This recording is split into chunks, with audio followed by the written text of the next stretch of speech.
Hello বন্ধুরা, আজকে কিন্তু আমি রয়েছি রায়গঞ্জ ঐতিহ্যবাহী ফুটবল মাঠে।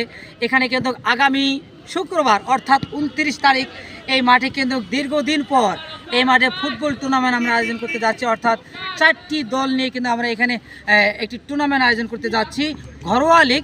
সেটা কিন্তু পুরো 1 মাস ব্যাপী এখানে চলবে।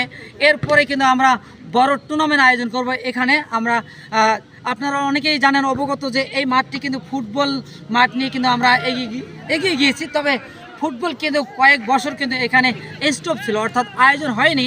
আবারও কিন্তু আমরা আয়োজন করতে যাচ্ছি। মহাসিনের নেতৃত্বে কিন্তু আমরা এখানে একটি ফুটবল লিগ আয়োজন করতে যাচ্ছি। যদি আপনাদের একটু দেখাই, এখানে একটি অনেক খেলোয়াড় তারা কিন্তু প্র্যাকটিস করছে। অর্থাৎ শুক্রবার যেহেতু ফুটবল ম্যাচ আয়োজন হবে, তারা প্র্যাকটিস করছে এবং প্র্যাকটিসে কিন্তু খেলোয়াড়রা। এবং একটু যদি দেখাই, অনেক বয়স্ক দর্শক এখানে বসে রয়েছে। টুপি মাথায় দিয়ে 3 জন মুরব্বী, টুপি মাথায় দিয়ে অনেক বয়স্ক, 70 প্লাস তারা কিন্তু বসে প্র্যাকটিস করছে ছেলেরা।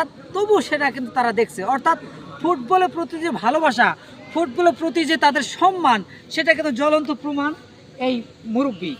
সেটা তুমি একটু দেখাও, এই মুরব্বীদেরকে একটু দেখাও, তারা ফুটবলকে কত ভালোবাসে, ফুটবলকে তারা কত মনে প্রাণে আঁকড়িয়ে ধরেছে।